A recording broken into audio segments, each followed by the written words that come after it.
Dragi prieteni, suntem la Wolverhampton, vom face o călătorie cu acest tren până la stația Cosley. să ne îmbarcăm.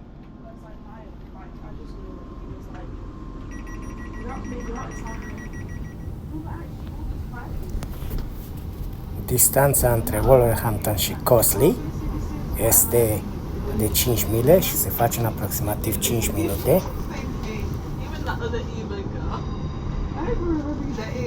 Suntem într-un tren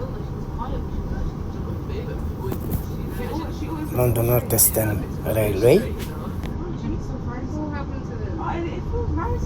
care circulă pe distanța Wolverhampton-Walsall.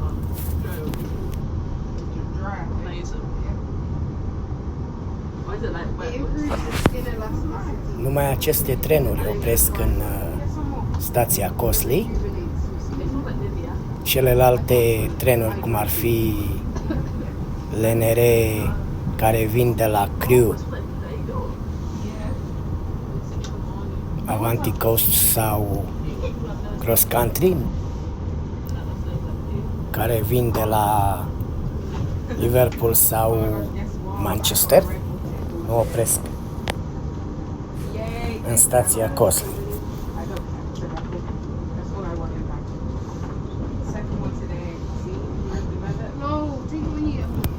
Localitatea Cosley este un sat situat între orașele Wolverhampton și Dudley, cu o populație de 12.300 de locuitori.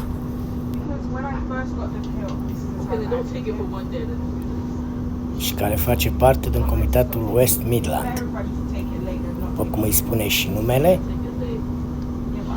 această așezare se află în regiunea de centru-vest a Angliei.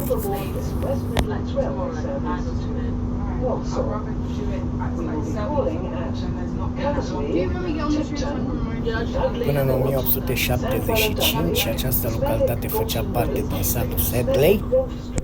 Din acel an, aceste două localități sunt două localități separate. La vest de Cosley se află dealul Lehurst, la poalele căreia se întinde Highfields, câmpiile înalte, loc pe care se află și localitatea Cosley. Ca și personalități născute aici, îl întâlnim pe Daniel Hunt, un cântăresc de jazz, sau Viv Aston, fotbalist.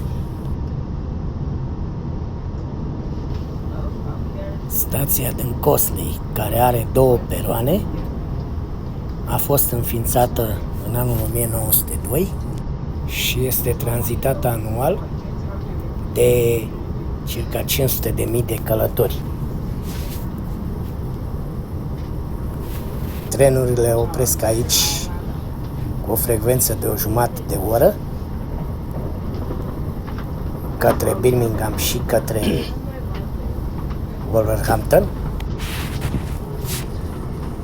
Gara actuală nu este prima gara a acestei localități. Prima gara a fost înființată în anul 1852, era situată la 400 de metri nord față de actuala gară. Prima gară fiind desfințată în momentul construirii actualei gări.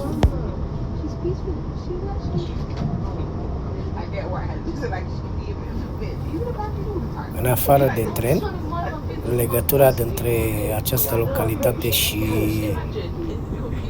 orașul important Sadleigh în Dudley este asigurată de autobuzul 229, care are capătul fața gării. Dragi prieteni, ne apropiem de finalul călătoriei noastre, stația Cosley. Dacă v-a plăcut acest videoclip, aștept sugestii și păreri. Până la următoarea întâlnire vă spun la revedere și nu uitați să urmăriți și alte videoclipuri postate de mine pe acest canal. I know. It's okay to say bad things about my people. Why is your phone on right now? Hello.